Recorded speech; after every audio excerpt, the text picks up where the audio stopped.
What happens when an elite human soldier is forced to share quarters with a drop-dead gorgeous alien mercenary who's more deadly than she is alluring? Answer: explosive chemistry, smuggled secrets, and a slow-burning tension hotter than a plasma grenade. Asher was trained to fight, not flirt. But when the Earth Coalition allied with the mercenary forces of Astronine, he found himself bunked with Alyra, a mystical, icy blue warrior from a star system he'd barely heard of, whose armor barely covered her secrets, and whose every move dripped danger and temptation. Her first words, a sly smirk and a warning. No peeking, human. Her fingers traced her own armor playfully, but her gaze locked with his like she was reading every desire in his head. But this wasn't just a cosmic flirtation, and Asher was tangled in her mission before he even realized he'd been seduced. This isn't only about lust, it's about survival, betrayal, and an impossible connection that just might break two worlds or bind them forever. So buckle in. You're about to cross into forbidden space, where love, war, and everything in between collide. It started in silence, a thick, hidden deep within the jungles of Sector 9. Earth's last hope sat inside that tent, an unlikely alliance between humans and alien mercenaries, and in that tent, a collision course was set between two beings who couldn't be more different, yet magnetically bound by something bigger. Asher adjusted the straps of his combat vest, sweat clinging to his skin from the relentless jungle heat. Trained for every situation: stealth, sabotage, diplomacy. Nothing in his elite squad training had prepared him for her. A shadow moved in the opening of the tent behind him. He turned, and there she was, tall, lithe, wrapped in a form-fitting combat suit that looked more ceremonial than functional. Her skin shimmered, a soft bluish glow, and obsidian black hair fell over her shoulder like a blade. Her eyes, sharp, luminous, unreadable, dangerous, beautiful. Alyra tilted her head and whispered, "No peeking, human." Asher blinked. Had she just teased him? "Oh, we're starting like that, huh?" Her scent barely noticeable, but oddly intoxicating. No pheromones he would have sensed weaponized seduction. No, this was something else. More like curiosity. "I'm here because someone in your ranks sold access codes to our enemies. I intend to hunt them down. And Earth Command told me, I'm your escort," Asher replied, primitive, but oddly charming. There was something sharp in her tone. Drawn in every sentence with her felt like a verbal knife fight, and she was better armed. Their mission was clear: uncover the traitor threatening the Earth-Astra alliance. When her hand brushed too close, too casually, what was this? Just strategy, distraction, or something more dangerous? Because the way Alyra's voice lingered in the air, the way she peeled off her armor piece by piece while giving him that infamous side glance, made one thing very clear. Had fought in 10 wars, faced down creatures with 4 arms and no eyes. But this blue-skinned seductress, with a mission and a knife behind her smile, she was the most dangerous encounter of his life, and he wouldn't dare look away.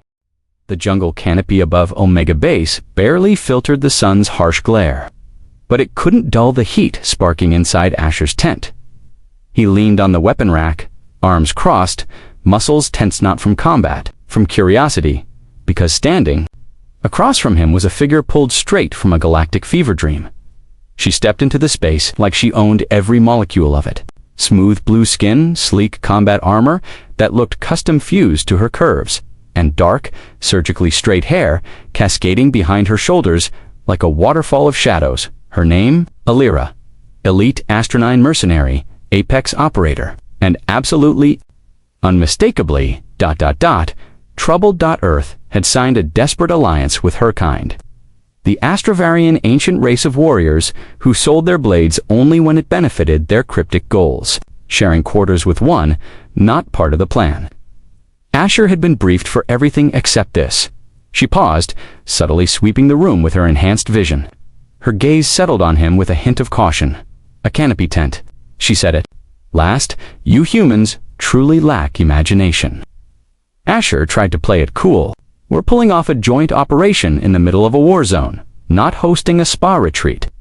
She raised a perfectly arched brow. "Is that what you call this? Scent?" He chuckled. "That's called earth musk. Authentic adds character. I'd Call it mildly offensive, she retorted, stepping around him like a panther circling prey. But her smirk tugged upward. And there it was, an ember flaring to life. Score 1 for Earth, silence bordered on flirtation. She reached up and unlatched her chest plate with delicate fingers, letting the armor click open just enough to reveal smooth skin before slipping it back in place. Her gaze didn't break from his. Teasing, testing. He cleared his throat. This, how you always greet your human partners. With honesty, she said, brushing past him to set down a small device on the supply table. I evaluate battlefield chemistry in seconds. You either pass or perish. And how am I looking? He asked, half-grin playing on his lips. A brief flicker of uncertainty crossed her face, barely perceptible. Unrefined, but intriguing. Something about the word made Asher's stomach roll in a way bullets never had. He'd sparred with elite soldiers, trained with the fiercest operatives from 6 different countries. But Alyra operated on a different kind of battlefield one, where body language carried as much weight as blasters, where whispers could cut deeper than blades. This wasn't just diplomacy. This was war flirting. But underneath that sharp exterior, she carried something else. Not fear. Ostravari didn't feel fear the same way humans did. No, it was restraint, controlled intensity. Alyra tossed something to the bed, a shimmering cloak of reactive armor mesh. Not standard issue, not human tech. You're not sleeping. In full gear? Asher asked. She motioned to her body. I don't sleep, I recalibrate, and I don't need armor when the enemy is already inside the tent. He stepped closer, inches between them. You think I'm a threat? I think you're full of questions you're too scared to ask. He leaned in, like why an off-world assassin is bunking with a race she considers primitive. She didn't retreat, not an inch. Then. Slowly, she raised one finger between them, her tone dropping dangerously low. No peeking, human. Heat hit him instantly, not just from her closeness, but from the intimacy behind the words. It was the kind of thing whispered in shadowy corners, not battlefield introductions. Was it a warning, a taunt, or an invitation? The camp's distant alert siren interrupted the moment, high-pitched one tone. Not an emergency, just a rotation call. Still, Alyra shifted back, no longer smirking. All professionalism now. I'll scout perimeter watch too. You'll log field data and monitor satellite drift protocols, she said, suddenly disarming that electric energy like it had been flicked off. Orders now, his grin returned. Not even a dinner offer. I've tasted Earth cuisine, she tossed back. It made me question your species' survival. Asher laughed, genuinely, scratching the back of his head. Brutal. She didn't answer. Instead, she turned and walked away. Smooth and commanding, without armor plates clanking, without wasted movement. But, before exiting the tent, Alyra glanced back just once, not a full turn. Just a sideways glance, her expression unreadable but unmistakably deliberate. And in that brief second, the unspoken words between them could have filled volumes. That night, Asher lay awake, staring at the top of the tent while cool jungle wind whispered through mesh windows. He replayed every glance, every snide comment, every moment Alyra's presence disrupted his heartbeat. His instincts screamed caution, but something within him had already started drifting. Despite her cold exterior, the fire behind her eyes told a different story, one of tension, loneliness masked as arrogance, and a burden far beyond mercenary contracts. Something big was coming to Omega Base. This alliance wasn't coincidence. Alyra wasn't here by chance, and neither, he realized dimly, was he?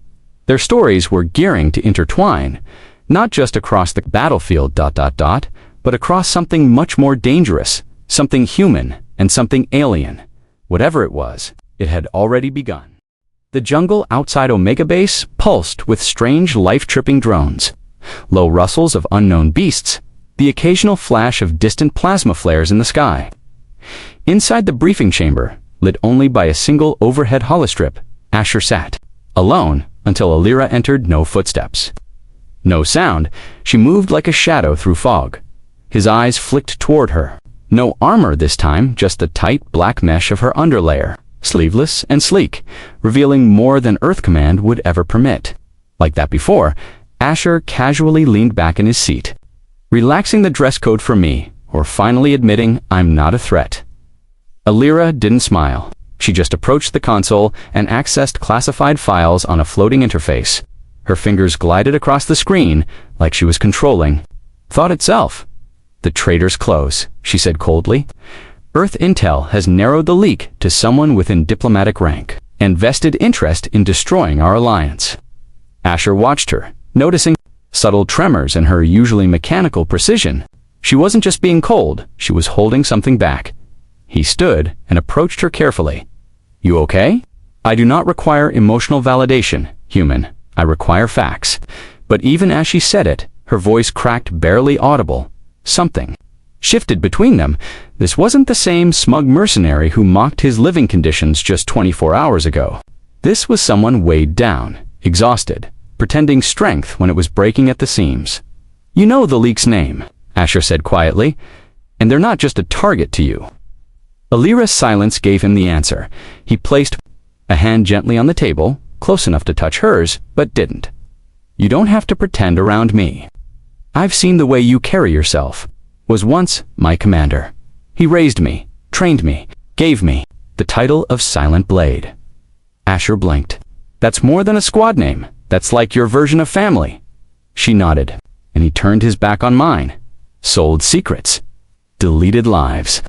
For politics, she paused as, "If speaking the truth finally made it real, then softly they assign me to hunt him, execute him." He swallowed hard. "That's cold." "No." Colder than he was, her voice hardened again. "Astravari aren't supposed to hesitate." He stepped a little closer now, voice gentle. "I surprise, maybe gratitude, maybe, and now you're surprised when I forget how to be one." Asher gave half a grin. Her already blue cheeks darkened into violet. "I do not blush. You did yesterday when you said, 'Don't.'" "No peeking, human," he teased, flashing her a cocky grin. She turned away fast. Alyra turned back toward him then, this time her face softer. Still sharp but no longer guarded like a blade. "You bring emotion into combat. You joke in life or death missions. How did your kind survive this long? When do you let down the armor?" Asher didn't flinch. Her hand raised slowly, touching his chest without hesitation. "But I am not ready to admit it yet." But it was more intimate than either had braved before. She nodded and pulled back. Just like that, her wall was back up, but a crack had been made. And once a crack forms in armor, it never fully heals. That evening, Asher watched as Alyra closed her eyes and rested against the far wall of the tent, not sleeping, but at peace for the first time beneath the layers, beneath the steel. She had let him see something real, and he wasn't going to forget it. Not now, not ever. The rain came down in sheets that night, tropical, relentless, soaking the jungle floor and masking all sounds outside Omega Base. Inside their temporary shelter, steel-reinforced, heat-sealed, cramped, even by military standards, Alyra sat cross-legged on the narrow cot, steam rising from her bare skin as she peeled off her rain-soaked top layer. Asher, entering from the storm, froze. She looked up at him through damp lashes, her hair clinging to her shoulders, her armor partially off, glinting in the low emergency lighting. "Door?" she said calmly. "Close it." The flap hissed shut behind him. Neither made a move for a towel. Neither broke the moment. Asher dropped his soaked gear on a hook, but kept his hands respectfully at his sides. He swallowed the rising heat in his chest. Rain wasn't what was making him sweat. "Hope I didn't interrupt anything," he said, toned deliberately easy. Alyra didn't smirk. "Not this time do you ever stop pretending you don't want to look?" she asked, eyes locked to his, not accusatory, but curious. That question, direct, challenging, he met it head-on. "Do you ever stop pretending you don't want me to?" Silence stretched between them, taut as a tripwire. Then her lips twitched. Not into a smile exactly, but something different. A drop of tension, a confession without words. She stood slowly, revealing more of the deep grooves etched into her suit slick, textured and barely clinging. Her fingers toyed with a fastening strap at her hip. Asher's pulse pounded. Still, he didn't move. Didn't speak. "You said, 'I blush,'" she said, stepping forward. Her voice lower now. "Prove it." He held his ground. "Intent matters. If you're playing a game, I'm not." Her voice cracked slightly. That falter told him everything. She was torn. Not just between choices, but between worlds. Between her mission and everything instinct screamed at her to not feel. And here, in this fragile moment, she was giving him not just her vulnerability, but control. Asher exhaled. Then don't test me unless you're ready for the answer. Her fingers stopped, and if I am, he stepped forward slowly. Closing the space, but not touching, just letting his presence speak. You're risking more than armor here, Alyra. So are you, she replied, eyes sharp, but voice soft. He reached out then, one hand, not to her waist, not to her hip, but just beneath her jawline, skin like chilled silk. She didn't pull away. This is tactical, he half teased, brushing his thumb along her cheek. I'm just investigating emotional warfare. A breath. A pause. She didn't laugh, but she didn't stop him. I seduce when I need information, she said flatly. Are you trying to get intel from me now? I don't know what I'm trying anymore, she whispered. That honesty hit harder than anything. She wasn't in control of this anymore. Neither was he. The slow burn had burst into flame, and they were both standing too close. But before anything could tip into the irreversible, a sharp chime sounded across the console behind them. A priority alert. The spell broke instantly.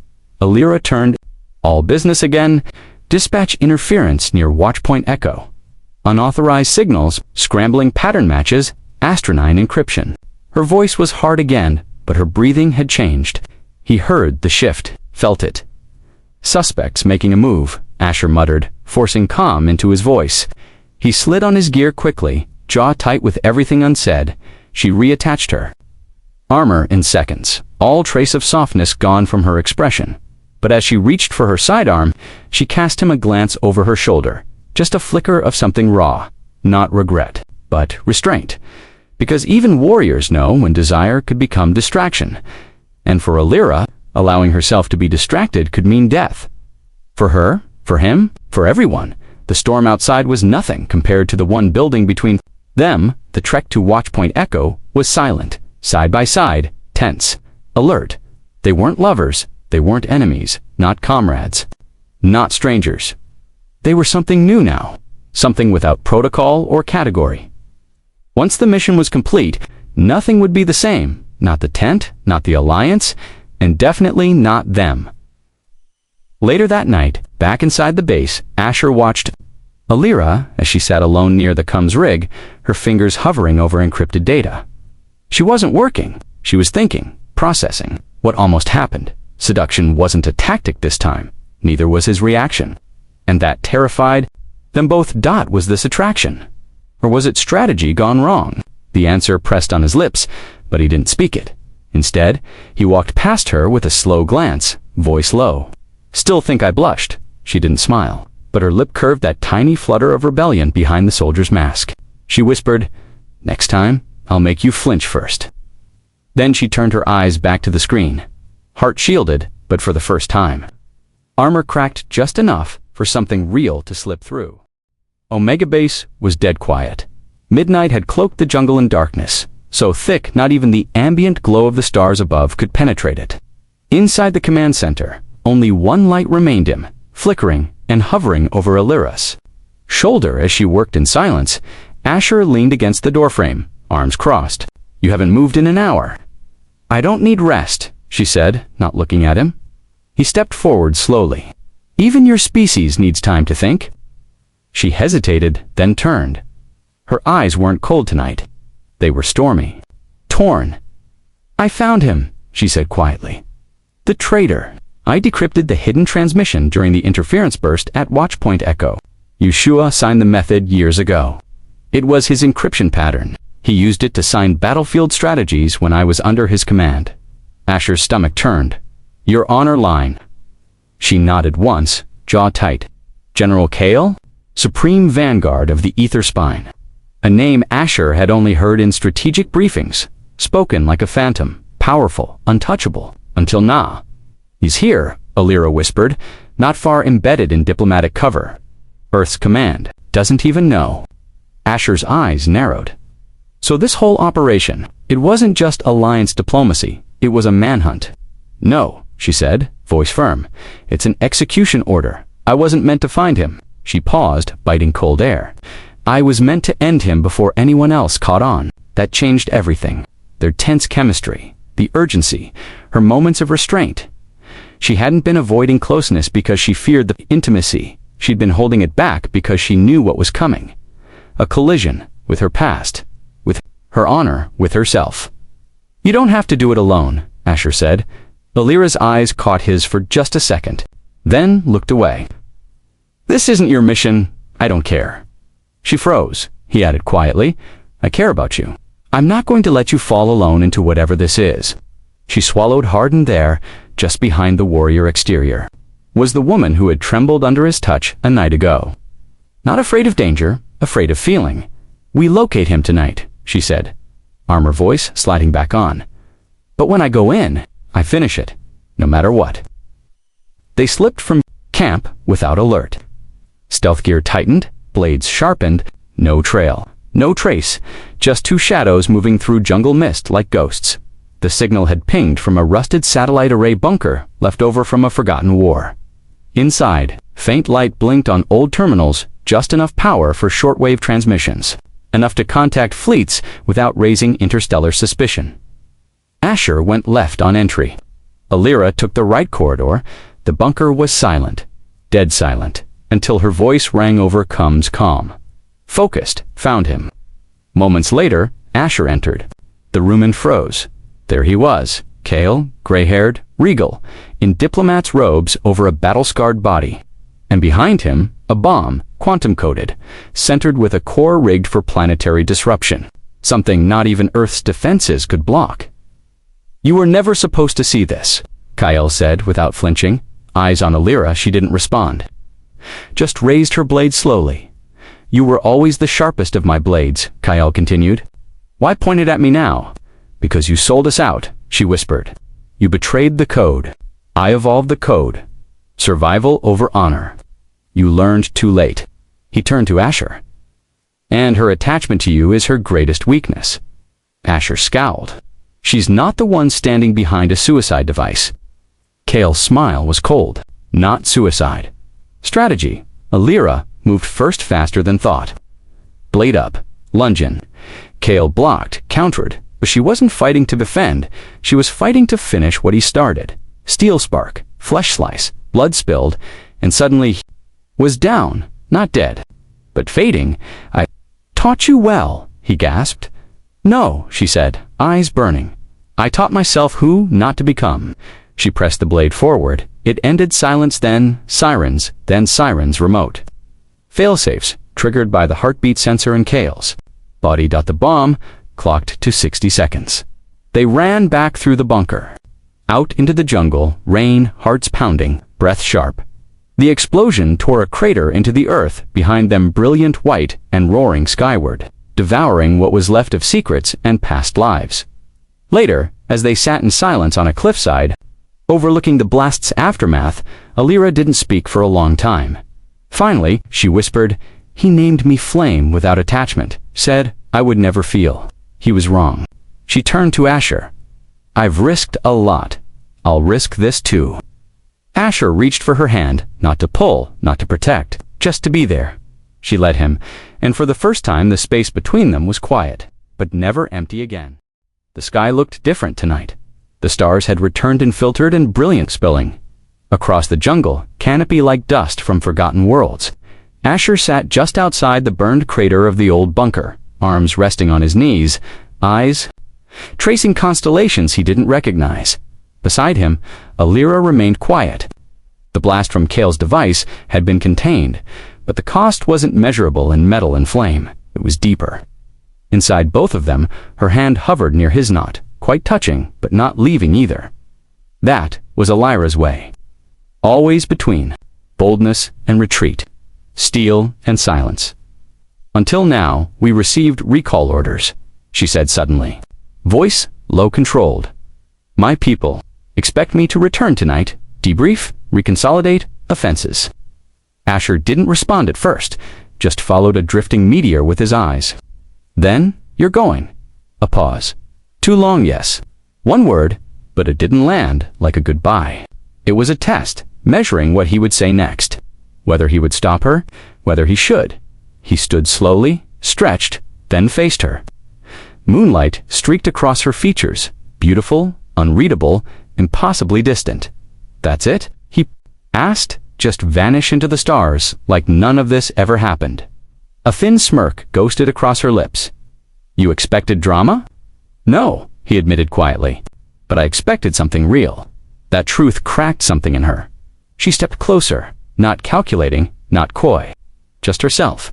"You were real," she said, in a way that shattered everything I'd been conditioned to accept. "You made me hesitate. You made me question everything about what power really means." "Then don't walk away from it," he said, barely a whisper. "Don't walk away from this." She placed a hand on his chest right, where the collar of his shirt split open.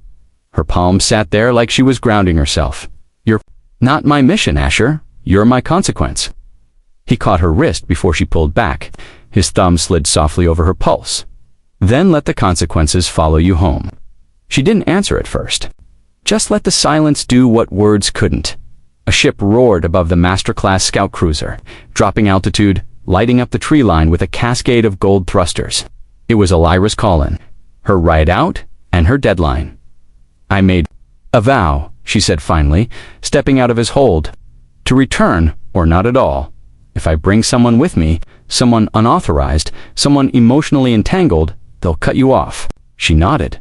Or worse, Asher stepped back once. "Then, I wasn't asking to follow you," he said softly.